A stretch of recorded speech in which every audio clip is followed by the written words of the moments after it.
โอ้กินเลยกินเลย ร่อยเปล่ากันมันจะอร่อยดีกินเลยป่ะกินเลยนะโอ้สุกพร้อม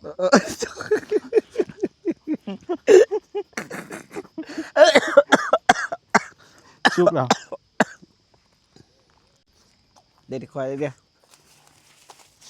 อร่อยเลยอร่อยนะ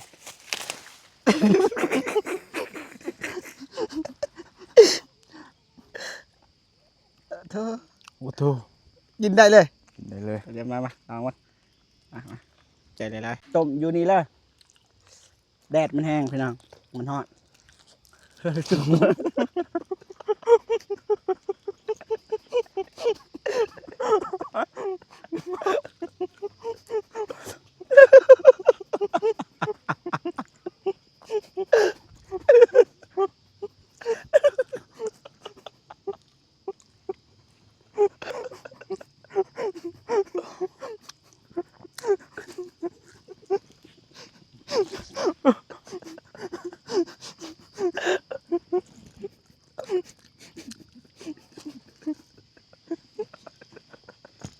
โอ้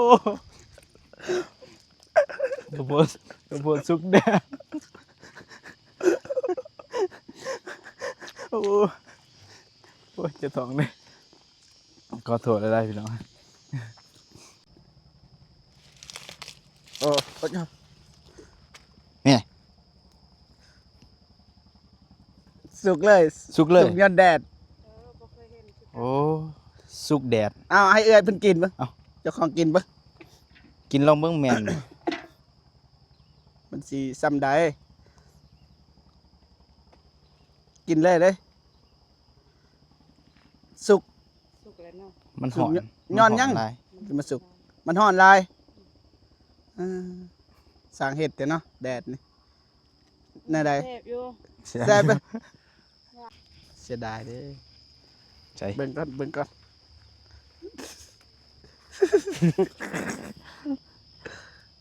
บ่ทันได้กินดอกแล้วอะ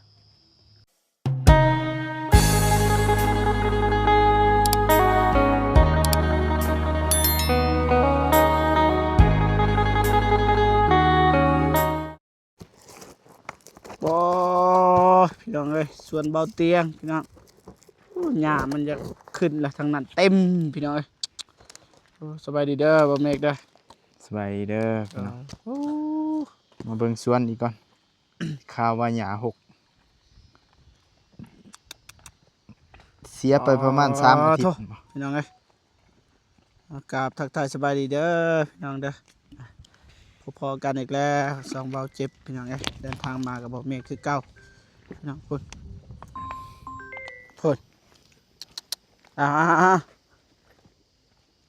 ไก่สิได้กินอะไรนี่ แม่พี่น้องเอ้ยนี่ตัวนี้นำนี่ โอ้ โอ้โธ่ส่วนเบาเตียงพี่น้องเอ้ยธรรมดาเลย ไก่สิได้กินข้าวโพดเลย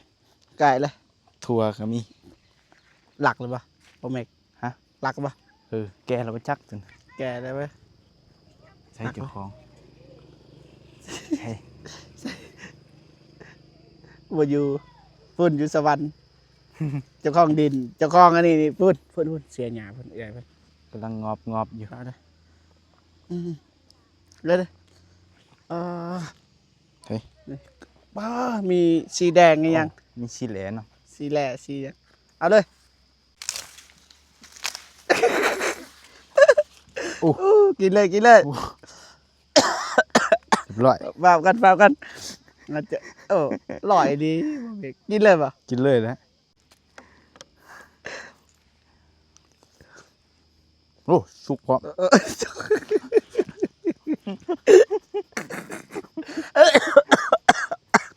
สุกแล้วสุกอีเลียน สุดเลย สุกอีเลียน ใส่เด็ดดีควายนี่เด็ดดีควายเลยเดียวเอาลอยเลยลอยนี่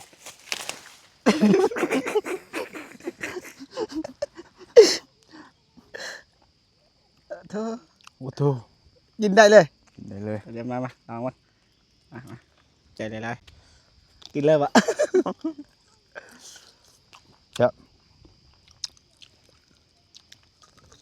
สุกอ่ะ กินดูเด้อเป็นยังไงสุกอ่ะ รุ่นนี้แบบไม่ต้องต้มแก่แล้วก็ บ่กินดิบเลย สุกเลยไม่สุกนะ คล้ายๆมังไหมนะเริ่มแก่ใหญ่แล้วก็สุกเลย แต่ว่ากินได้นะ กินได้เลย กินได้หรือไม่ทำ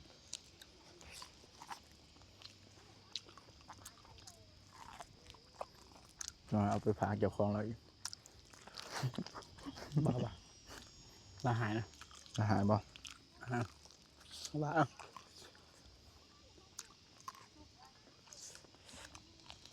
กินกันเดินไปนอนเด้อเขาเดียว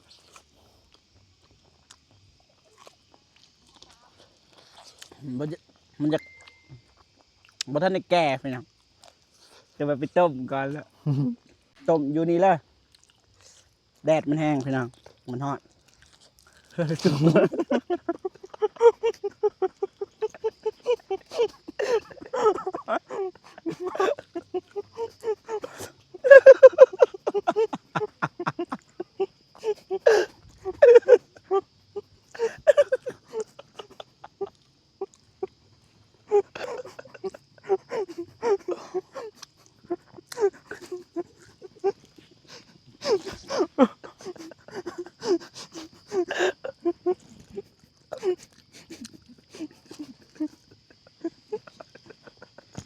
โอ้กระโพดสุกแดง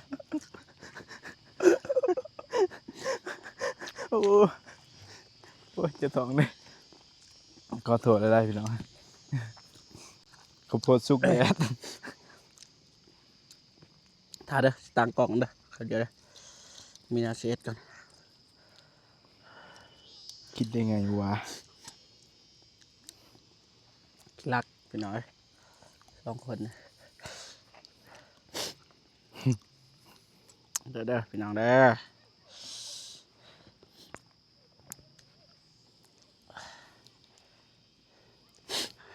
บ่สบายพี่น้องเอ้ย บ่เก็บกับ พ บ่ อ ส ดีบ่ บาย เมกซื้อยาให้ เด้อ เพราะว่าเขาจมน้ำทางไปวัดพี่น้องก็บอกกับใจหลายๆเด้อบ่เมกเด้อ เป็นหยัง คอยบอกให้สุดหนึ่งเพราะละเพราะว่าคอยบ่มากินยาไปนะบ่สบายแต่เมื่อวานน่ะนี่ป้าโธ่1 2 3 4 5ไหวปะ ไหว บ่ไหวเด้อสำหรับเรา พารา2 เม็ดแล้วก็เซเม็ดหนึ่ง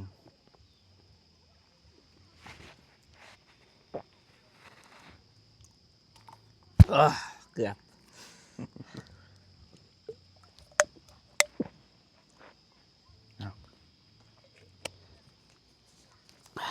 ไปขอบใจหลาย แดดลืมเอากรุบมา ๆเรียบร้อย เรียบร้อยเนาะ ยายะปะ ป้าไว้นะให้มัน ไปอีก สุกก่อน ให้มันสุกแดดมัน แดดขึ้นเนาะ เริ่มเย็นแล้วเปิดใหญ่เพิ่นเป้า เฮ็ดยังน่ะ3กาแฟข้าวโพดมันสุกก่อนเลย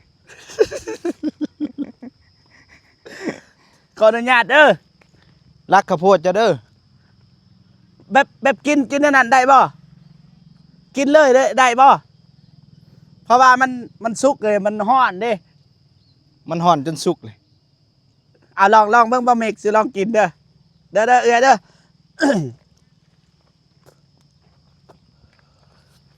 นี่อ่ะ เอาลองเอาเบิ่งอันหนึ่งเอ้ยขออนุญาตเอาเด้อ จะมาเบิ่งนี่เบิ่งก็เป็นอันนี้ ปัดเอาเลยกระปอกเลยกินเลย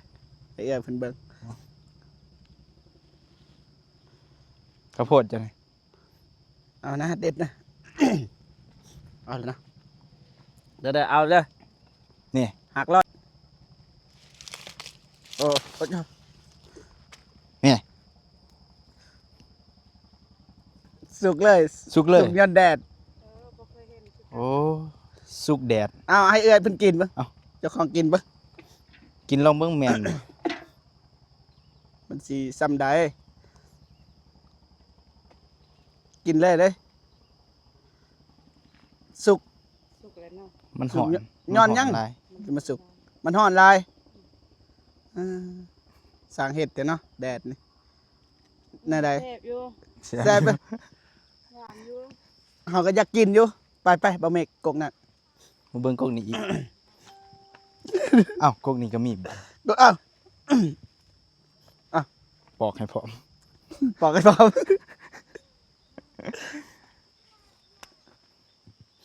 โอ้ โอ้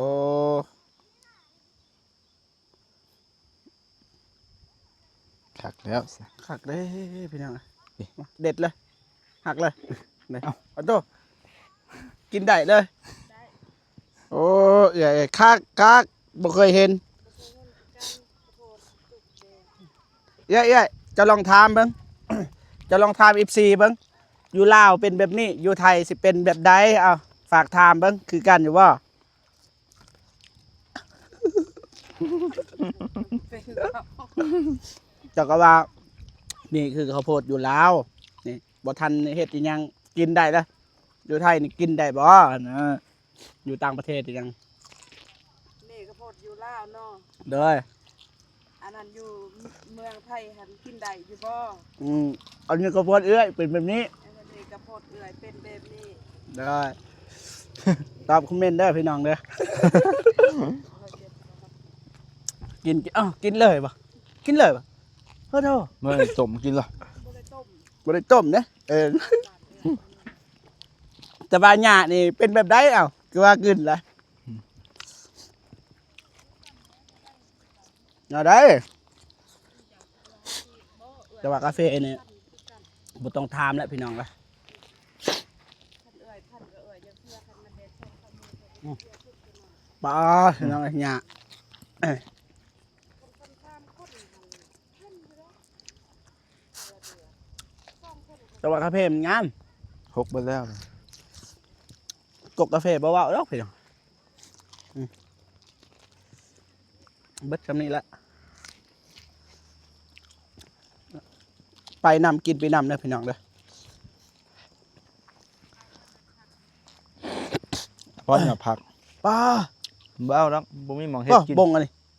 บงเนี่ย มงคล ขอดยานนะ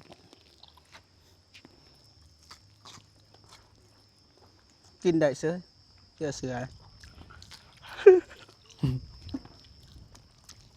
แต่ว่าแถวนี้บ่อยากปานใด ไม่หยัง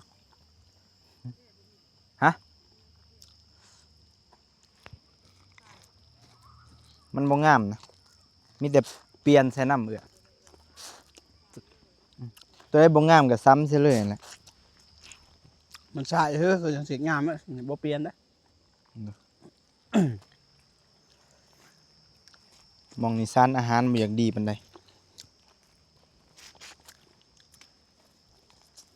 บ่เจ็บสิตั้งชื่อคลิปเกิดอะไรขึ้นจิส่วนบ่เตียง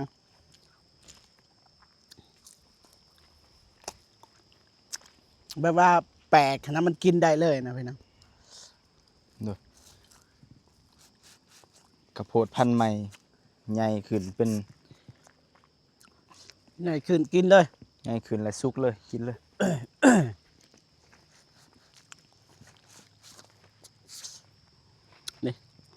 บริตัวได้พี่น้องโทษทิมเลยโทษ นี่คือจังสีเนี่ย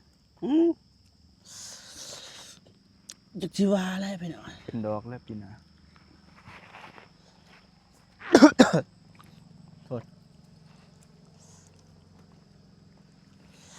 เอาอีกบ่เว้ยบ่ทันอิ่มเนี่ยพอแล้วเนาะ ก็ละเบิดของเราได้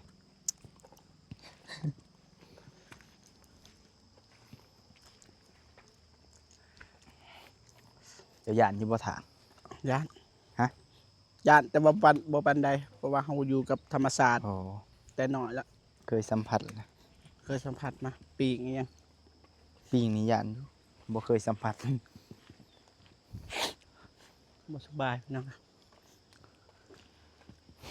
หญ้าพี่น้องเอ้ย ตั้งไว้จะได้ก็ต้องได้หาคนมาจัดการ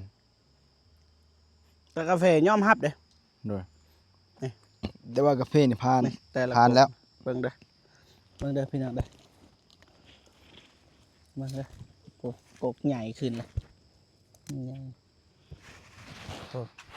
บ่ จังเขาปลูกวันที่เท่าไหร่ กกอู้ ที่สปลายเดือน4บ่ แม่นมัน2 เดือนปลายกาแฟ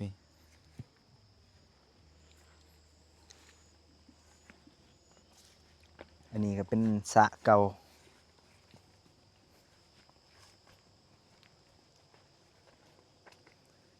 ถมได้แล้วหญ้าถั่วกาแฟแล้ว2-3 มื้อก่อนนี่ฝนตกหากะสิแดดมื้อนี้แต่ว่าช่วงมันแดดเราต้องได้ แต่มันแดดแห้ จัด ง การ นะพี่น้องแดดแห้งเลยเด้ออู้บ่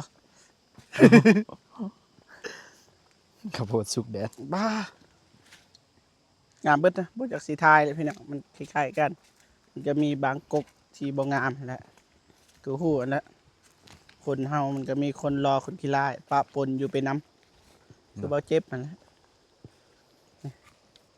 นี่บ่เมกนี่แบบนี้นี่บ่เจ็บนี่นี่บ่เจ็บบ่ใหญ่บ่สูงนำเข้านี่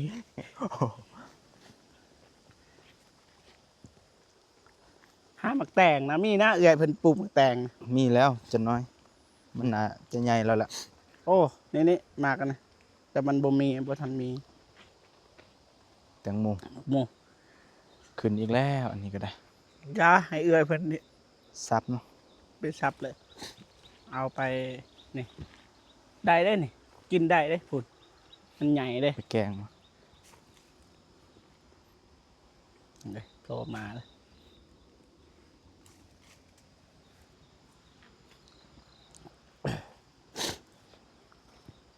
ใส่ปุ๋ยใหม่เนาะ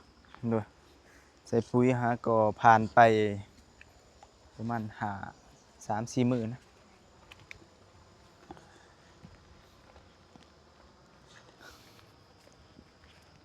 ไว้ยากะว่าอาทิตย์ปลาย2 อาทิตย์นี่ขึ้นมาขึ้นละ เห็น ต้อง บ่ ได้ บ่อยาก จัดการ เป็นหยังคือบ่เอียวทางนั้นพี่น้องเอ้ยบ่ไปทางแคมพี่เอาอยากเมื่อพุ่น กบแตง หาแต่แนว เกลื กิ อน หมักแตงพี่น้อง หาแต่แนวกินข้าวโพดก็อิ่มแล้วพี่น้อง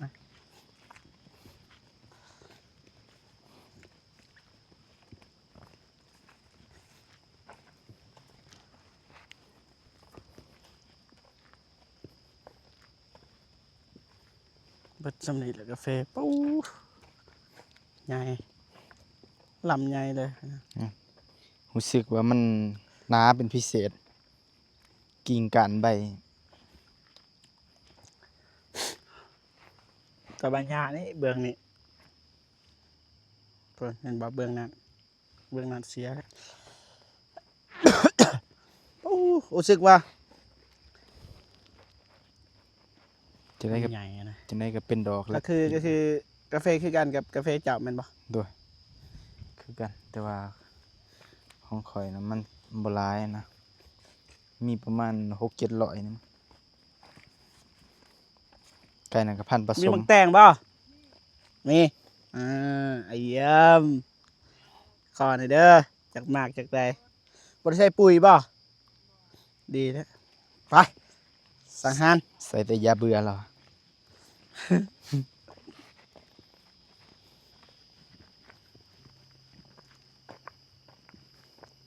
เอื้อยเพิ่นว่าเอาโลดเด้อเอื้อยก็บ่เคยได้กินนับแต่ปลูกมาเอาโลด มันได้กินบ่มากดอก ตั้งแต่ปลูกก็ได้ เออ ซ้อมมึงอยู่ ปลูกมาเมื่อยแล้วเอาโลด ซ้อมมึงอยู่เหรอปกไว้คักนี่ โอ้ทางนี้บ่มีหญ้าเลยบ่เห็นได้หญ้าร ถเสียเนาะ โอ้ รถเสียเด้อ ปกบ่แล้ว แต่ว่าทางนี้นี่เพิ่นปลูกทั่วดินบ่เมกจังซี่เด้พอบ่ฝนนี่เราสิให้เจ้าปลูกทั่วดินตัวอย่างว่าดินนี่จะทางรถ อืม จะทางเลยเพิ่นก็ปลูกกาแฟเจ้าก็ปลูกทั่วดิน บ่ แบบนั้นนะ เห็นบ่แต่ละปีขยายเลยบ่ฝนจนบ่มีเวลาไปเสียหญ้าไป โอ้ บ่แม่นบ่มีเวลาไปถ่ายคลิปมีแต่ไปเสียหญ้ามันหลายขึ้นนะทุกปี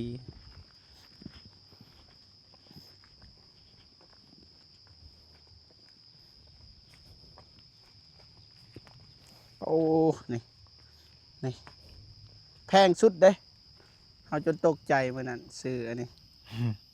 ทงหนึ่ง250,000 250,000ทงหนึงโพดโพเลยมีบ่ นี่บ่ เอ้ย นี่บ่ มีบ่ได้บ่ ได้บ่ได้บ่กินบ่ มะเขือเยิ้ม โอ้ยเยี่ยม เยิ้ม แรกเอาเลยอ่ะ เสียดายเด้ ใจ เบิ่งก่อน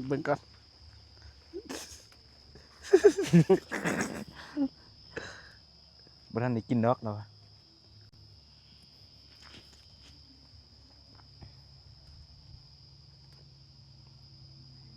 พอดีกินแท้ซ้ พอดีดิไปกินอยู่ไหนเด้อมีแก้วเอื่อยแล้ว ำมีแจ่วเอือเราอีก กินแจ่วเอือเราพร้อมอีก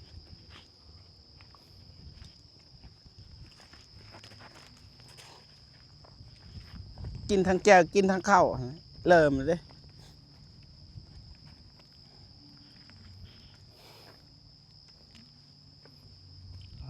บุ้งอยู่ไส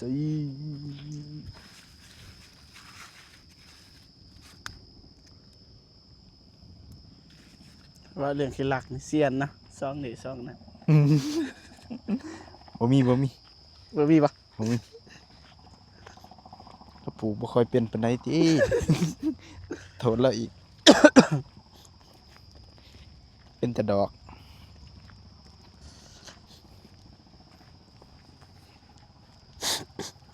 โอ้ยเป็นอะไรเด้เนี่ยพ่น โอ้ เห็นแล้ว มันก็น้อยโพด ว่ามันน้อยโพอดตัวนี้เอ้ยบ่ทันได้เก็บกินได้แต่ว่ามันน้อย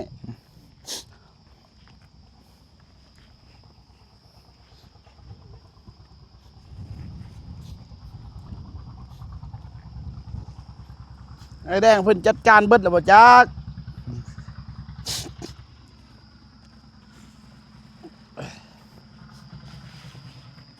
คน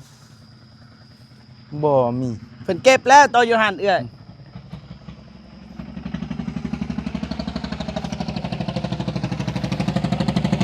อยู่นี่คันมีบ่เรือดอกอยู่นี่คุณเห็นอยู่ตัวนี้แต่ว่าน้อย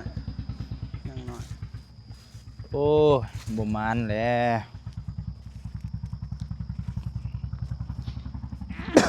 บ่มีเอ้ยเอ้ย ตั้งมันบ่เป็น มันยังน้อยอยู่นะ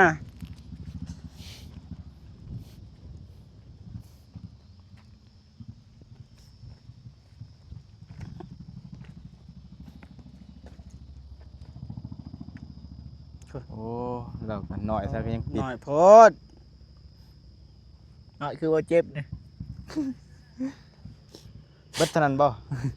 พอละเอ้ยพอละมีแจ่วบ่อยู่ในเฮือน มีแจ่วบ่แจ่วและสิ พอแล้ว จำ พอแล้ว เกลือเป็นหน่วยอย่างบ่มีบ่มักพริกบ่มีบ่ พอ พอแล้วเอ้ยพอละ บ่พอก็เบิดแล้วเนาะ พอแล้ว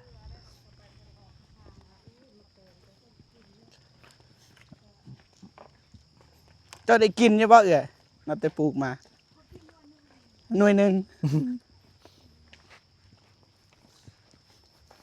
กินเอามานซะ บ่ซื้อมามื้อนั้น500 โอ้ซื้อมาเพิ่มบัดนี้ โดย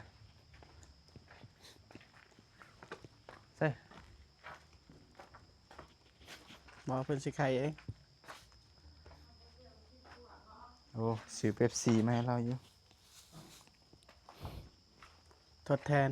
ทดแทนข้าวหมึกแตงเด้อ กับข้าวโพดสาลีเจ้า ขอบใจหลาย ไป ขึ้นบ่แม่ โอ้หิวเขาวเด้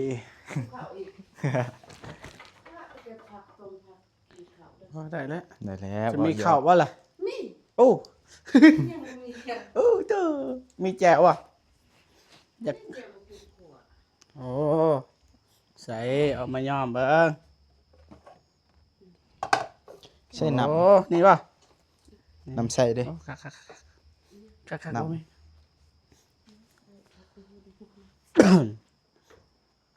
นี่เดี๋ยวนี้มาแบบนี้บ่เสียเที่ยวนี่ หาแต่แนวกิน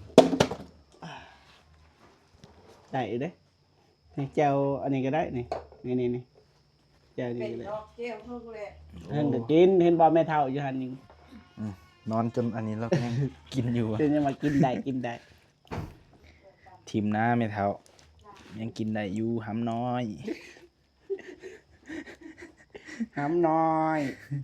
เอิ้นว่าเมก อย่าเอาไปทีมหน้าหำน้อย แต่ก็บ่ได้ไปหาแล้วแหละล่ะ กินบ่หำน้อย กินน้ำแม่เฒ่าบ่หำน้อย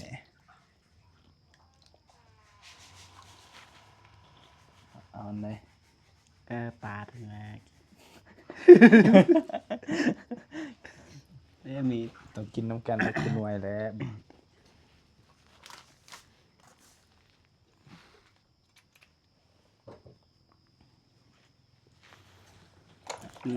หำน้อยใส่จานเด้อ ใส่จานบ่หำใหญ่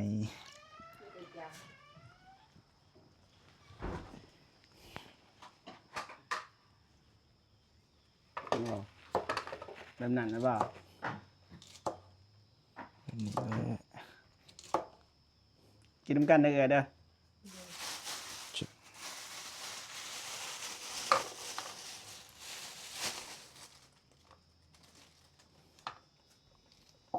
ตัวสีดำอะบ่ตำก็ได้มันมีเด้ตัวนี้กระปุกกันนะตุกปุก นี่ หอย นี่เอาตัวนี้ บ่เป็นหยัง ใส่เกลือแป้งนัว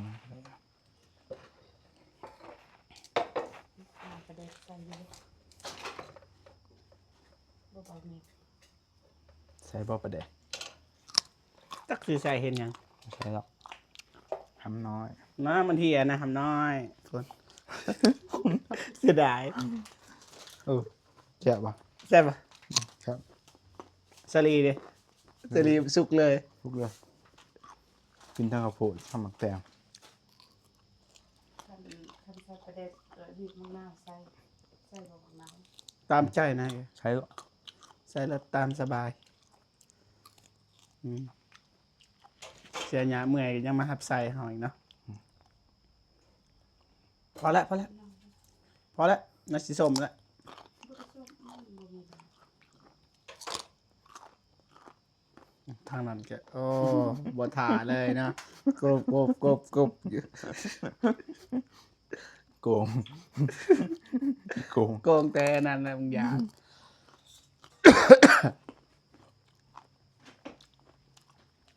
ได้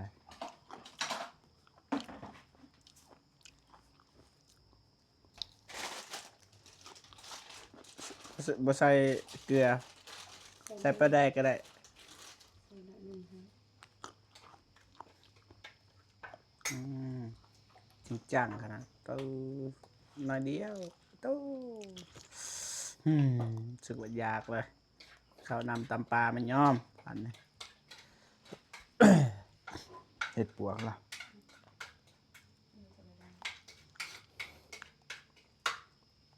เกิดอะไรขึ้นที่ส่วนเบาเตียงทำไมเสียงดังคลึกครื้นจังเลย โอ้ย เอา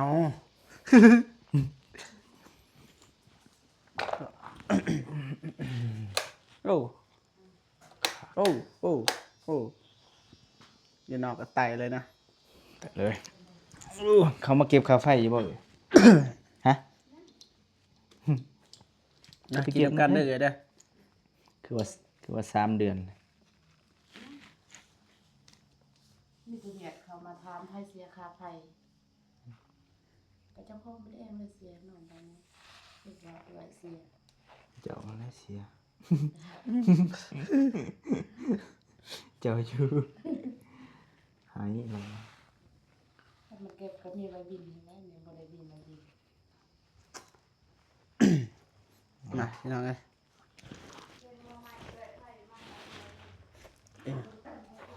อ่าอ๋อเจ็บขาอยู่แต่ว่าขุดได้อยู่นั่นนึง เกณฑ์ ไปลองบ้าง ชีวิตมากหนึ่ง มาเด้อพี่น้องเด้อ มื้อนี้กินแบบสบายแห้งนะกินแบบง่ายๆเก็บมาแต่สวนแล้วก็มาแต่งพริก พริกเกลือเนาะ เฮาก็บ่ได้กินข้าวนะ กินแบบสไตล์เฮาไปสัมผัสเขากินข้าวกันยัง เจอกับย่างวันนี้ แก้ว แก้ว สไตล์นะก็มาพริกนะก็มาพริกหาวเกลือประเดก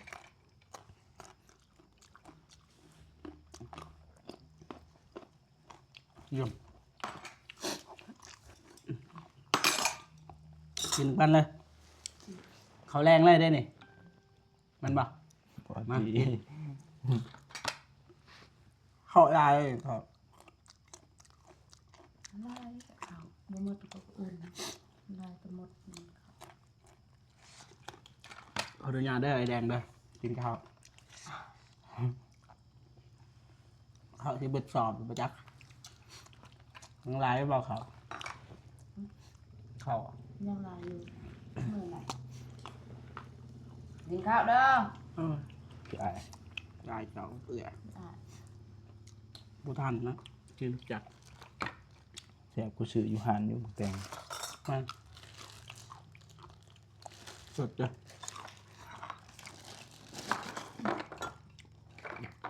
มันมาจะใช้นี่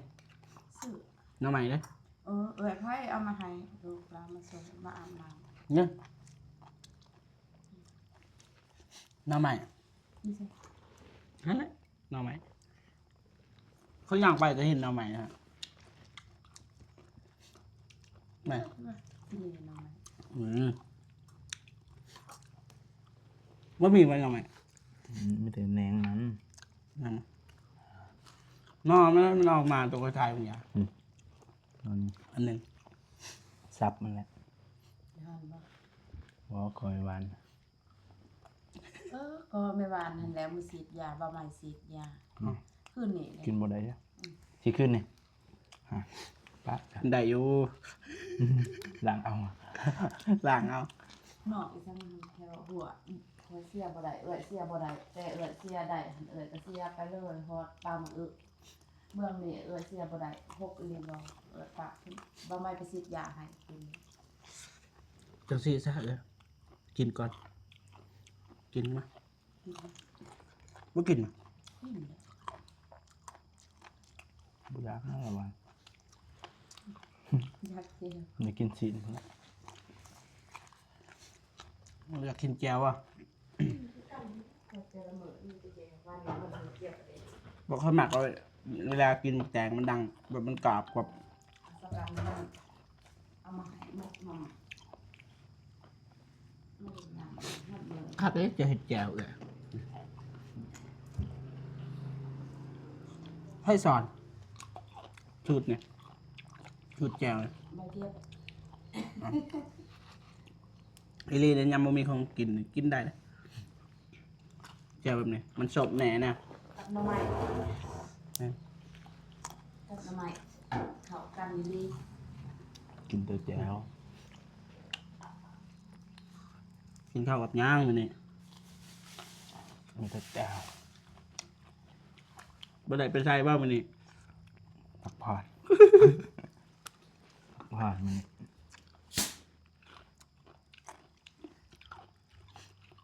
น้องมักเลย น้องว่าสิเอาแนวแบบนั้นได้ไปปลูกอยู่บ้านนะแบบปลูกเลยกินได้เลยนะ ๆเอาเลย เห็ด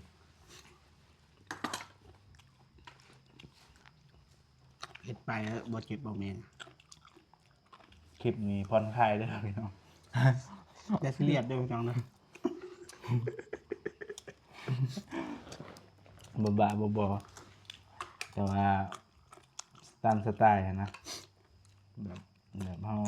หยอกล้อกันแบบเพลินๆไปนะ หลักๆก็คือเฮามาอัปเดตส่วนนี่แหละ เดี๋ยวมาเบิ่งชวนเราบ่ดีมาเบิ่งหญ้าเบิ่งหยังเพราะว่าทางเอื้อยโทรบอกว่าหญ้าเริ่มขึ้นแล้วมาเบิ่งแหน่สิได้หาคนมาเสียอีกหรือบ่ก็เลยขึ้นมาเบิ่งก็หกอื้อมาแล้วฝนมันคุมตกหลายมื้อหญ้ามันขึ้นไว้เดี๋ยวมันแดดมันนี่มื้ออื่นคนมาเสียเบิดหลายพี่น้อยเสียหญ้าก็ได้เที่ยวละ10,000 บาท โจ้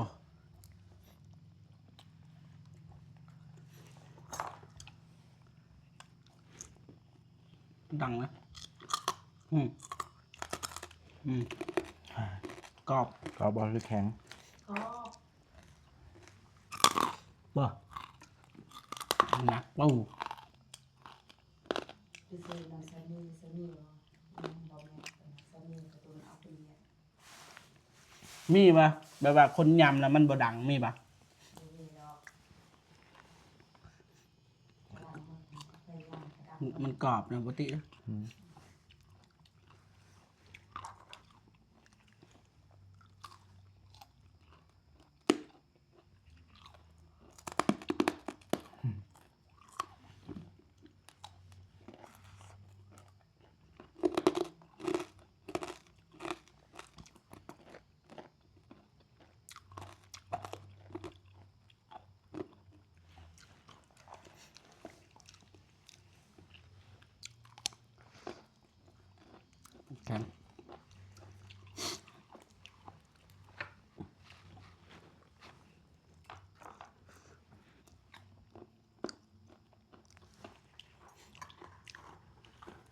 แซ่บบ่ทำน้อย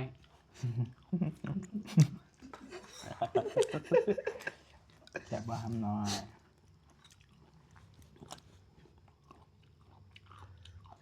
ยันบุงอุปสราคือเอื่อยให้บอกเลยไปเลยคือว่า หูภาษาลาวก็หูแล้วสนะ นี่เอื่อยในบุงอุปสราโอ้ยเขาเราแบบเราทำเราเป็นเองอะไร ไอ้แดงก็เว่าภาษาหลักปะ อันเดียวอยู่นู่นเขาก็บอกภาษาลักอยู่บ้านมันเองก็บอกภาษานี่เอง บ่แต่ก่อนนะ แต่ก่อนก็บอกภาษานี่เอง เฮ้ยภาษาหยัง ภาษากินข้าวกระจานโดย ภาษาหยังกะ ภาษาลักก็ เขาเทิงเนาะ ไอ้แดงมันเกาะว่าหยัง ตะโอยมั้ง ก็ลุ่มพาใหญ่ออกบ้านเฮเซ่เด้บ้านเฮเซ่บ้านเกิดเมืองนอนเป็นบ้านเฮเซ่ โอเค บ้านพ่อแม่เกิดอยู่บ้านเกาะลุ่มเกาะใหญ่ เกาะละกลาง เกาะใหญ่เกาะ เกาะผู้เคยไปปะ ไป บ้านเกาะ เคย ไปกับใคร บอกโกไปสวนทุเรียน อ๋อเกาะละกลางอะ เดี๋ยวนี้เพราะว่ามันอยู่คอยเป็นชาวปลายปีลูกก็เป็นชาวเป็นดาวมัน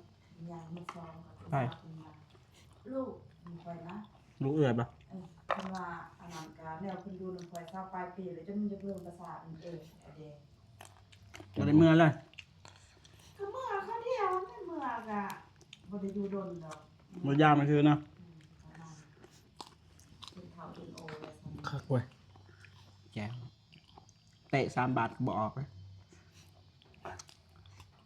แต่ว่าบันอีมเนี่ยบ่ต้องเตะ เขามีเทคนิคใส่ตามเกียวเขาอีกที มันมี ดี๋ยวนี้ มันเริ่มผม นะ กดมา มักแตงเริ่มคมแล้ว มันมีแซ่บบ่ บอมันมีหน่อยๆนะ ควันมันสิคมอยู่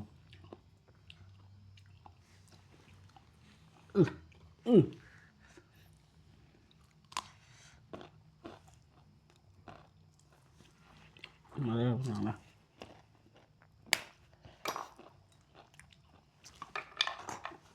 อะไรโพดไว้เบิดเดย์แต่ว่าเขาบุบดรักผลเต็ม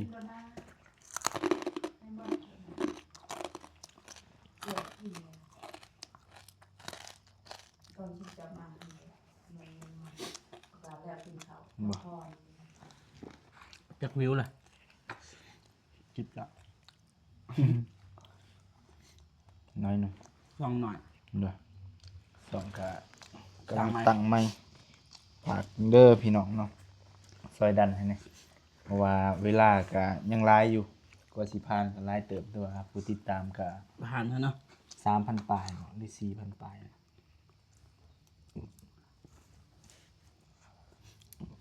ชั่วโมงก็ยังประมาณ 2,000 ปลายพี่น้องเนาะกว่าวิวก็บ่สูงเด้ มันวิวหลักแสนน่ะผ่าน บ่ บ่ถึงขนาดนั้นแค่นี้คือสิยาววิวประมาณหลักหมื่นพี่น้องเนาะหรือว่าหลัก 7-8,000 ก็ โอ้ ประมาณจัก 2-3 คลิปก็ผ่านละโอ้ได้แล้วเลยชิมน้ำให้กินอีก เบิดแก้วเจ้าเฮ้ย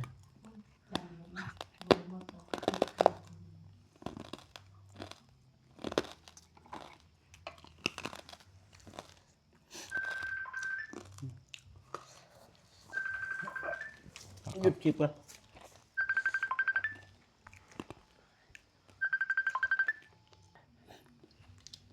โอเคพอพี่น้องเนาะ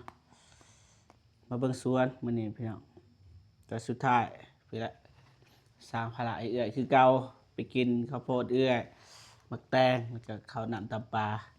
ใจหลายๆเด้อ โอเคพี่น้องเนาะเพราะว่ามันยืนมันยาวเลยพี่น้องเนาะแต่ว่าฝากติดตามให้กำลังใจทีมงานคือเก่าพี่น้องแล้วก็อย่าลืมเข้าไปกดติดตามซองเตียงทองบ้านนา V2 พี่น้องเนาะฝากไปดันแน่พี่น้องเลยประมาณนี้แหละพี่น้องนะว่าจบจบคลิปก่อนนะฝากกดไลค์กดแชร์กดติดตามเป็นกำลังใจให้ทีมงานคือเก่าเด้อพี่น้องเด้อสบาย ส ดี บายดี ไปบ๊ายบายเอ้ยบ๊ายบาย